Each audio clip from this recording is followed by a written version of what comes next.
हो ना वे कुर्ता के टोंग पकड़े हम कुर्ता तो पहने नहीं हां तुम दुपट्टा पकड़ लेते कुर्ता के टोंग पकड़े सीधा करे बाल लगाई लपेटाई लपेटत लपेटत लपेट दे कहा बिरहा के सुने वाले बड़का भैया आप लोग महान हुआ जमीन पे बैठने वाले बाबू जमींदार कहलाते हैं और चौकी पे बैठने वाले बाबू चौकीदार कहलाते हैं गद्दा पे बैठने वाले गद्दार कहलाते। तो तू कहाँ बैठल होगा इतना लोग चूतिया बैठल होगन का गमछोड़ पे तो बैठ जाबा।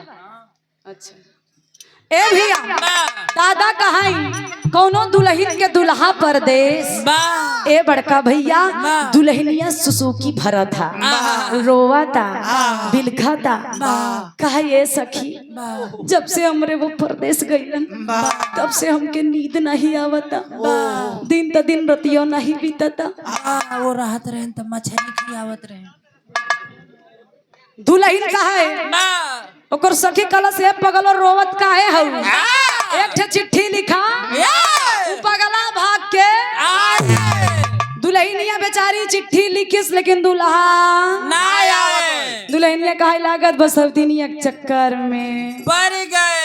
एक दिन बड़ा रिप कौआ बोल गया नंदिया कहा ये भौजी भौजी रे देखा भौजी ना आई है लेकिन भैया हमारा आई है वाह ये कहे चलो किस्मत। संदीप हमरे धर्म के बड़े भाई जेठवाड़ा कटबड़ की ऐतिहासिक धरती से संदीप यादव भैया की तरफ से शानदार 201 रुपए का पुरस्कार भैया के दुआरी पे हमारे कई कार्यक्रम भइल बड़ा सम्मान आशीर्वाद मिलेला।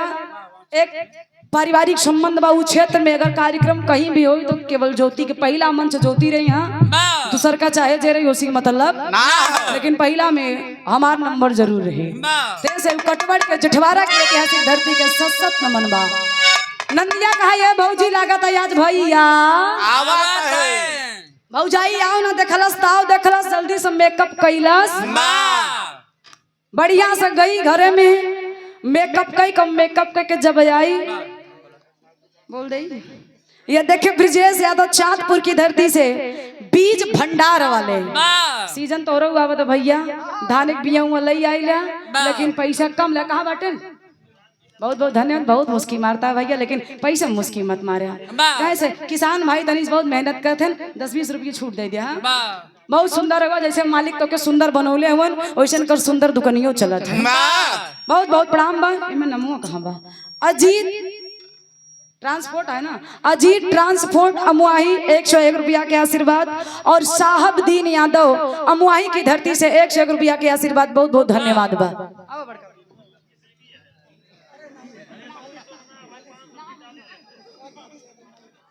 आदरणीय सम्मानित घर मालिक परम आदरणीय परम सम्मानित श्री राजनाथ यादव घर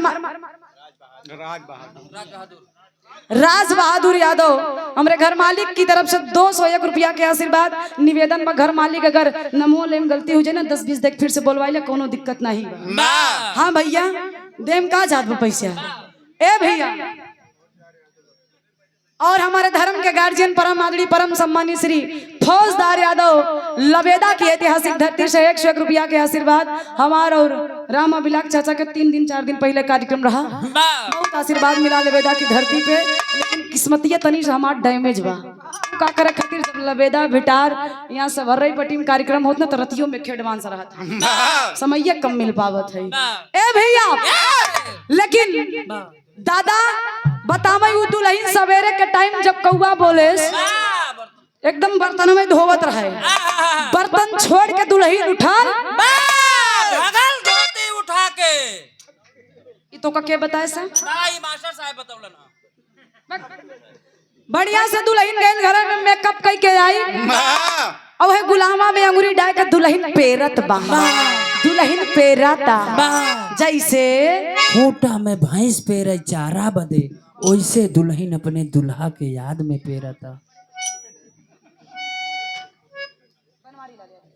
राम मधार यादव जी के बड़े सुपुत्र बनवारी लाल यादव हमारे गार्जियन की तरफ से 101 रुपया के आशीर्वाद। और ये देखे धर्म के गार्जियन आरपी यादव भिटार की धरती से 51 रुपया के पुरस्कार। बहुत बहुत प्रणाम। तनी दुकानदारिया है भैया, बुरा मत मनी है, भरोसे में बोला ही नहीं, हमारे बोले वाले हिम्मत नहीं बाटे। वैसे हमारे लोग का दुकान का रोज रोज रात में खुला था, आज दिन में खुलल है। इनके कहे का मतलब रतियों में भी रहा होता।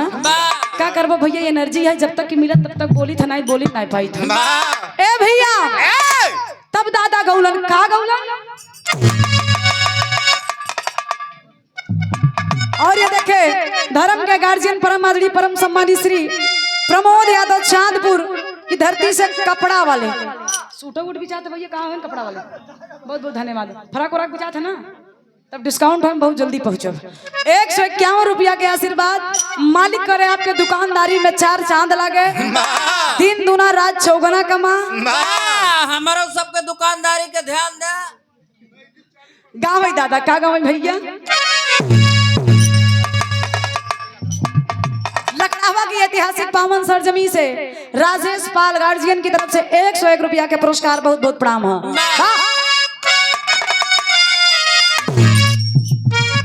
बहुत अच्छे बड़ेरी बोलाई कागा हो जाना राजा जी।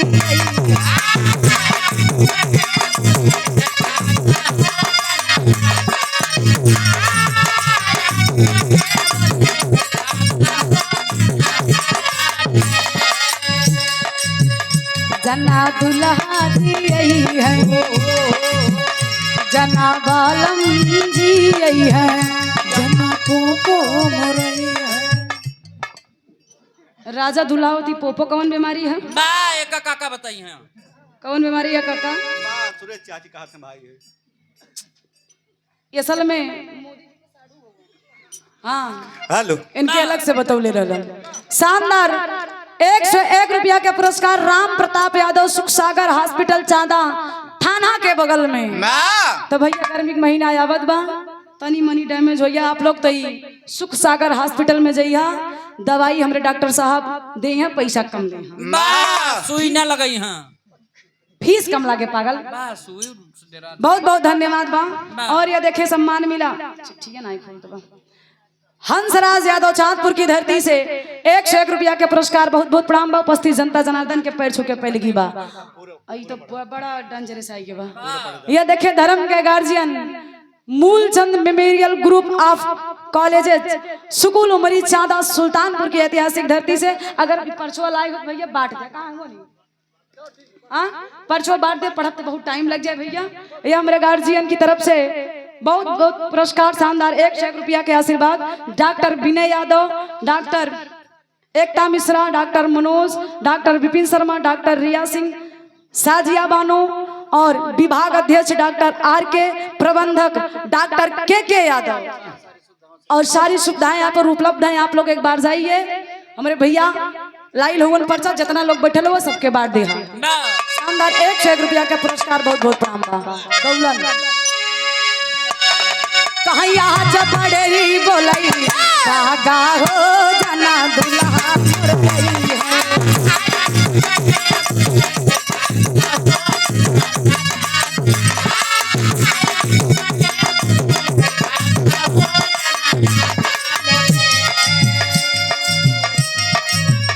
जना बालम जी है, जना राजा मुरई है। मोर मना मोर मना मोर मना मोर मना सवई से लागा हो जना राजा मुरई है। हमका देखा बस। शानदार 101 रुपया के आशीर्वाद। और ये प्रमोद यादव चांदपुर कपड़ा वाले फरमाइश बा समाजवादी गीत की। कम से कम भैया तब मजा आवत। बहुत बहुत प्रणाम बा। कपड़ा वाले भैया दुकानी घर समाजवादी नौची राहत है। ए भैया इनाय के हमारे बाना है, इतना लोग देले हुआ ना, कितना हम धैले हम कितना लगनिया में। कम से कम सुरेश भैया 20-25 नौची तो हम बाटी थे। हाँ सही बतावत है खरीद। तब समाजवादी में गोड़ टूटा रहा। ए भैया एक लाइन दुखी राम गुरु जी उलन का गौलन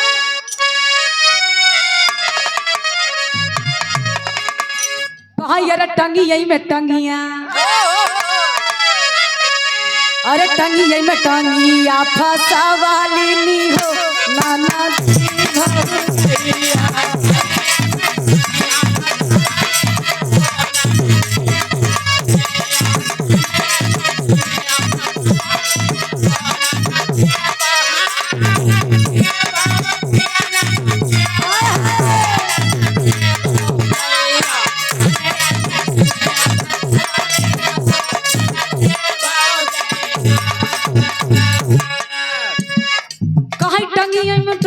फसवलनी हो नदी भौजैया अरे ऊपर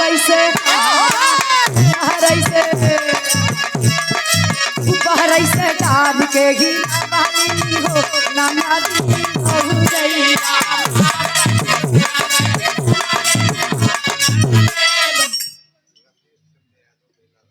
धर्म के गार्जियन रमेश चंद्र यादव बेला रामपुर की धरती से 51 रुपया के आशीर्वाद बहुत बहुत प्रणाम हो। दीनानाथ यादव चांदपुर की ऐतिहासिक धरती से गार्जियन की तरफ से 101 रुपया के आशीर्वाद।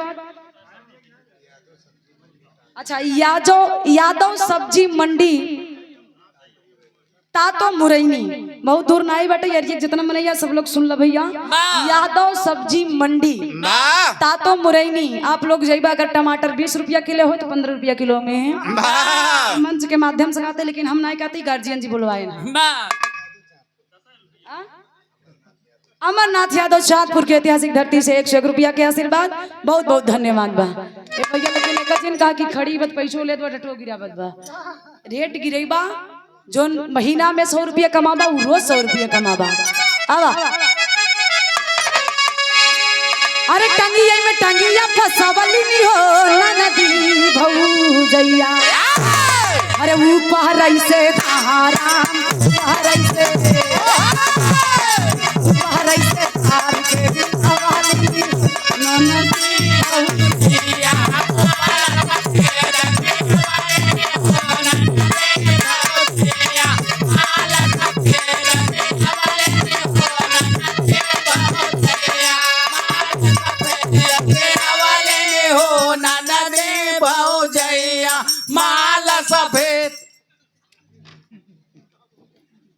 पागल हर कोई जाना था जब माता बहन गेहूं पीसा थी तो नीचे से सफेद सफेद आटा गिरा तो जरूरी नहीं बोले कि हम बता ही दे भाई। ए भैया बहुत गीत बा एक लाइन तनी से आखिरी लाइन ओकरे बाद 15 मिनट हम बिरहा गाऊ।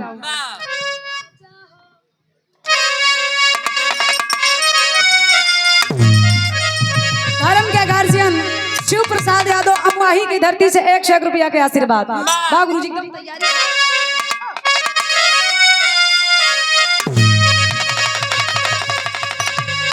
अरे राजा हो तो है कैसे मनाई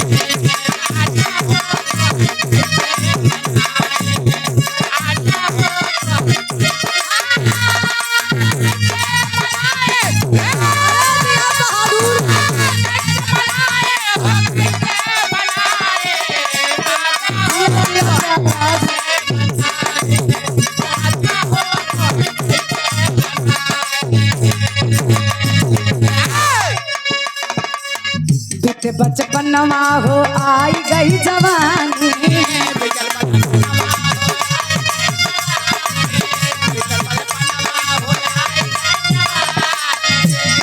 रतिया में रही रही के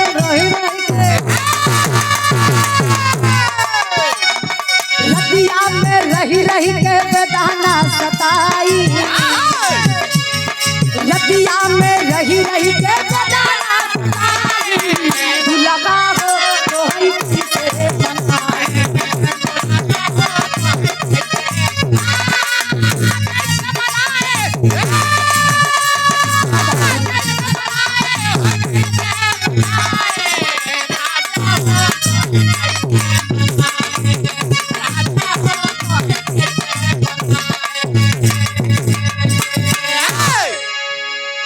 बहुत गीत बा भैया रहे दब आई आप लोगन के बिरहा की तरफ लेके चलत बानी। वाह बड़ी सुंदर लोकगीत के आप लोग